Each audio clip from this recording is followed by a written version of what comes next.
Salut tout le monde, à vous-même éclaireur, je dis bonjour et merci encore pour le travail. Et je dis bon courage à Madame Blanc, nous la soutenons totalement et en ce moment les pirates sont à l'œuvre, hein. Moi-même j'ai été victime, ça n'a rien à voir mais bon, il faut faire très très attention. Voilà, merci beaucoup. Alors je dis aussi félicitations pour la vidéo que vous avez passée concernant les autorités nigériennes qui ont expulsé les mendiants dans la ville du Niger, à Niamey. Et donc, on souhaite que nos autorités fassent la même chose. Voilà, parce que évidemment, ça termine l'image de la ville d'Abidjan. Et je pense que ce n'est pas qu'à Abidjan. Je pense que ces mendiants sont aussi à l'intérieur du pays. Donc voilà, nous aussi, on aimerait que Abidjan soit assaini, que nos villes de Côte d'Ivoire soient assainies et qu'on débarrasse nos villes de ces mendiants qui gênent la circulation et qui ternissent nos villes. Voilà. Sur ce, je voulais parler de l'opposition aussi aujourd'hui, encore aujourd'hui, pardon, parce que cette opposition toxique, cette opposition bras cassée qui n'a rien d'autre dans la tête que de fomenter des coups d'État. Et moi, je reviens sur le mot chasser parce que je trouve que c'est vraiment très arrogant, très méprisant de dire que l'opposition veut chasser le président Ouattara du pouvoir. Voilà, je ne trouve pas correct ce vocable parce que on ne chasse pas une personne, on chasse des animaux, on chasse une mouche. Donc, je trouve que l'opposition, elle est violente. En plus d'être violente dans ses actions, elle est violente de façon verbale. Donc, nous disons que nous attendons l'opposition le 25 octobre, comme je l'ai dit déjà hier, on va avoir les élections. Et si l'opposition n'a pas de programme, n'a pas de projet à offrir aux Ivoiriens, qu'elle n'aille pas aux élections parce que cette opposition qui se met en coalition, c'est un ramassis en fait de partis qui pensent que il faut être ensemble pour réussir à atteindre ses objectifs. Mais nous disons que en 2025 ou même avant, nous allons soutenir le président Ouattara, nous allons encourager le président Ouattara et nous allons défendre son bilan qui est très positif, qui est inattaquable. Voilà, parce que ces partis-là, on pense que, comme vous l'avez dit, tout ce que l'opposition recherche, c'est gagner de l'argent et voilà, parce que au fond, elle n'a rien à proposer aux Ivoiriens. Voilà. Et j'ai entendu dire par le vice-président du FPI que le FPI ne répond pas positivement à l'appel de Benoît et que le FPI va renforcer son partenariat avec le parti au pouvoir. Eh bien, moi, j'ai envie de sourire parce que je trouve que Afi N'Guessan, comme je l'ai dit déjà une fois, c'est quelqu'un qui ne s'assume pas. On ne sait pas où il va. Et quand il nous dit aujourd'hui qu'il veut plutôt rester, que lui, il n'est pas dans l'opposition, eh bien, ça me pose question. Parce que quand Afi N'Guessan on sait ce qu'il a dit parce que au fond, il n'a pas l'alliance, il a balayé l'alliance, il a balayé le partenariat dans un de ses propos. Donc, je ne comprends pas pourquoi aujourd'hui il fait volte-face pour dire que il ne va pas se joindre à l'opposition. Parce que comme il n'est pas en odeur de sainteté avec le président Gbagbo, qui a créé son PPACI au détriment du FPI. Donc aujourd'hui, il ne sait pas. En fait, il est au milieu, il marche à contre-courant. Mais moi, j'ai envie de dire aux partis au pouvoir que ce n'est pas la peine de poursuivre ce partenariat. Il vaut mieux laisser Afi N'Guessan voler de ses propres ailes, laissez-le où il est, et puis on verra ce qu'il pèse. Parce qu'au fond, il ne pèse rien du tout, donc il essaie de se greffer au pouvoir en place, mais moi je trouve que ce n'est pas une bonne chose. Afi N'Guessan, il vaut mieux qu'il reste dans son coin, voilà, parce qu'on n'a pas besoin de lui au RHDP. Voilà, parce qu'il va rien nous apporter, il ne pèse rien du tout. Voilà, c'est quelqu'un qui est fini, complètement fini, donc qui vienne pas nous embobiner au RHDP. Voilà, moi j'ai entendu le vice-président le dire, le vice-président du FPI dire qu'ils vont renforcer le partenariat. Et donc, moi, je ne trouve pas ça valable. Voilà, je pense qu'il ferait mieux de rester où il est. Maintenant, si je peux continuer avec l'histoire des visas, où je laisse la parole et je reviens après, éclairage, je ne sais pas. Non, vous avez vos 15 minutes. Ah, d'accord. Voilà. Donc, je poursuis alors. Oui, Okay. il vous reste 7 minutes. Ah, d'accord. Ok, merci beaucoup. Alors, par rapport à la réinstauration du visa entre la Côte d'Ivoire et le Maroc, on l'a approuvé, on a dit que c'était une très bonne chose, même si c'est pour une période de 2 ans. Voilà, moi je pense que c'est quelque chose qu'on doit maintenir même après 2 ans, parce que vu ce qui se passe au Maroc, et là il y a une vidéo de Hassan Hayek, sinon un post, qui dit que il y a eu un naufrage et que on a identifié 3 Ivoiriens avec leur numéro de passeport.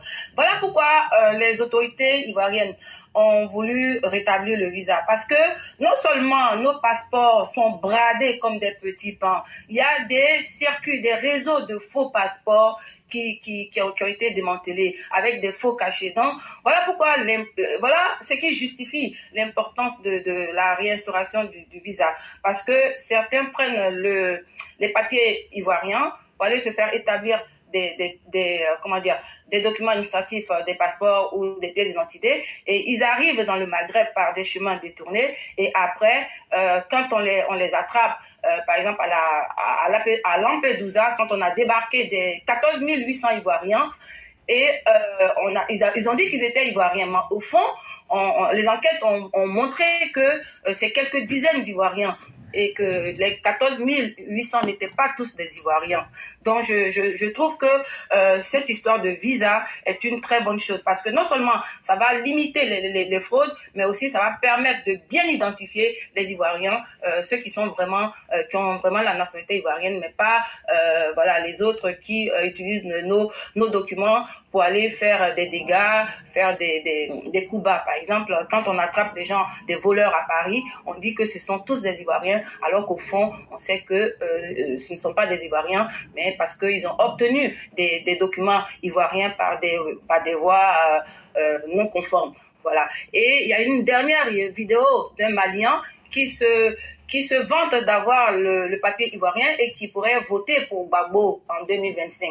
Donc voilà, c'est ce qui montre que le PPACI, au fond, c'est un parti qui a été créé, c'est une arnaque pour essayer de distribuer des documents ivoiriens aux étrangers, à nos voisins. Voilà, donc on a compris le poteau rose, on a compris la supercherie. Donc moi je pense que les autorités ivoiriennes doivent être très très très vigilantes lors des élections, essayer vraiment de repérer ceux qui ne sont pas ivoiriens de naissance et qui ont obtenu des papiers de façon frauduleuse. Voilà, donc je vais pas être longue, je vais m'arrêter sur ces deux sujets-là et je passe la parole. Merci beaucoup, Éclaireur. Vraiment, merci beaucoup, cher mère. Merci d'avoir bel et bien évoqué ces sujets et de les avoir explicités davantage. Et comme vous le dites, dans le cas AFI, vous savez actuellement, le FPI est très rémieux de l'intérieur. C'est un autre mouvement à l'intérieur du FPI enveloppe là. C'est eux encore qui disent qu'eux veulent faire alliance avec le RHDP. Et c'est là qu'on comprend facilement qu'on est dans une escroquerie morale et politique à la fois. Mais moi, je le dis ceci, comme je l'ai dit toujours depuis le début, ma position reste la même, que ce soit le FPI. On ne s'associe jamais avec la honte. On connaît leur bilan.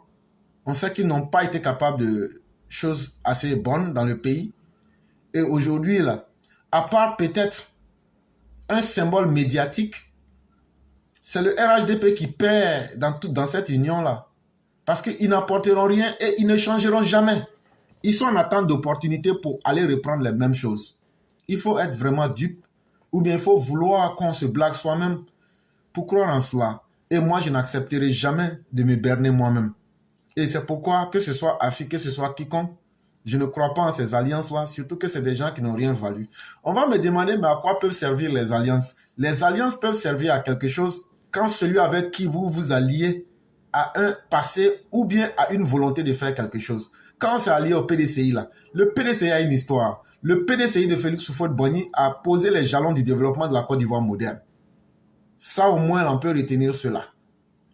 Et le président Ouattara lui-même est issu du PDCI. Et donc, il y a tout un historique qui est là pour nous dire qu'il y a de la logique dans ce qui se passe. Mais le PDCI, pardon, le FPI et le RHDP, c'est deux partis idéologiquement opposés. Maintenant, quand ils vont se mettre ensemble, c'est pour atteindre quel objectif? Si le RHDP a de la bonne volonté pour en arriver à quelque chose, le FPI, eux, ils sont déjà totalement affaiblis et ils cherchent à se refaire une santé économique, une santé politique. Voilà pourquoi ils viennent dans le RHDP. Mais si on se laisse à ce jeu-là, c'est nous qui perdons dans tous les cas. Et Afil a démontré, et en fonction des intérêts, les gens essayent de faire varier les tendances, mais c'est la même chose. Il faudrait que nos autorités comprennent cela et qu'on s'assume une bonne fois. Ce sont les militants qui font gagner, ce sont les Ivoiriens qui font gagner et non les alliances qui font gagner une élection. Je crois qu'au RHDP, on a l'habitude de le dire ici. Si cela est une vérité, nous ne devons pas nous encoquiner avec n'importe qui, sinon on devient n'importe quoi. Vraiment, merci beaucoup, chère mère. Et en ce qui concerne les Ivoiriens qui vont en exil par la mauvaise des manières, moi je l'ai dit, aujourd'hui les exemples sont en face. Vous avez donné des personnes qui ont eu à perdre la vie. Et c'est justement ces conséquences-là que nous sommes en train de prévenir en rendant difficile l'accès au Maroc. Parce qu'il ne faut pas avoir honte de ce que l'on pose comme acte.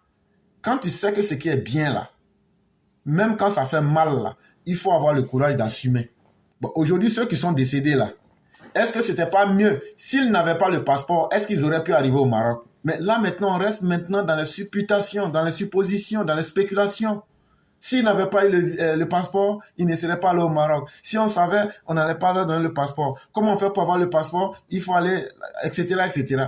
Tout ça, c'est le médecin après la mort. Et il faut que le gouvernement ivoirien corse davantage le fait que les Ivoiriens puissent avoir des passeports pour aller au Maroc là.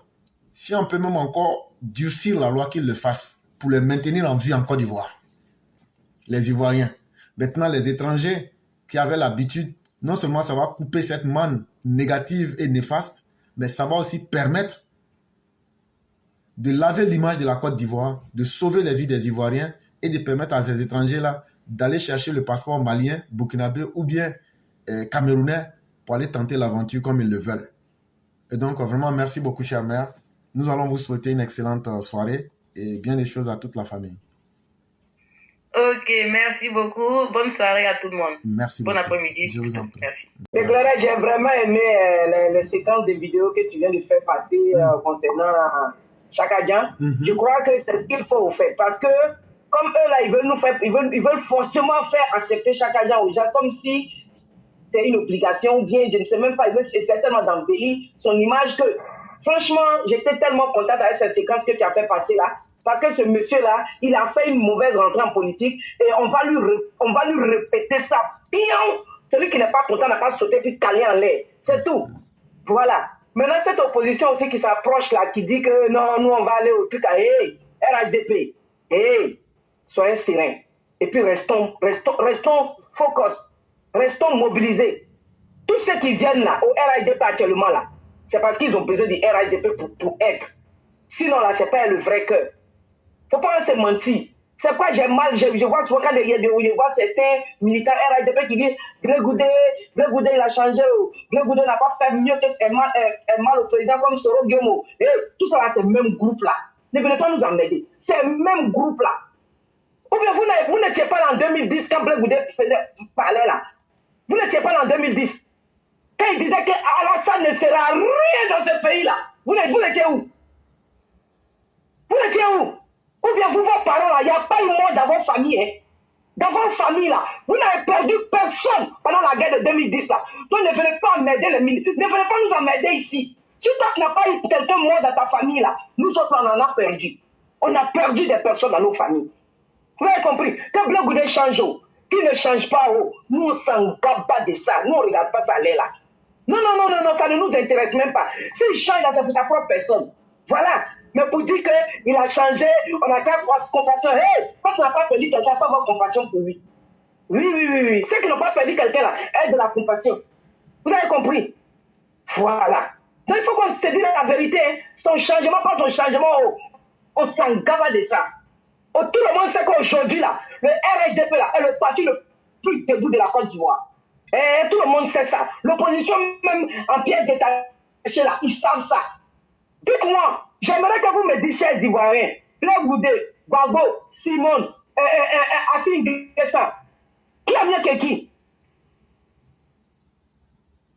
Venez nous dire ça. Qui a mieux que qui? Quand tu poses des actes, il faut te dire que demain, ça peut te rattraper. C'est quoi dans la vie, on dit, quand tu as fait quelque chose, il faut penser à demain, ne pense pas aujourd'hui seulement. Et Dieu même nous dit, mais quand tu as fait quelqu'un, tu peux lui faire mal là. Avant de lui faire le mal là, il faut réfléchir et demain.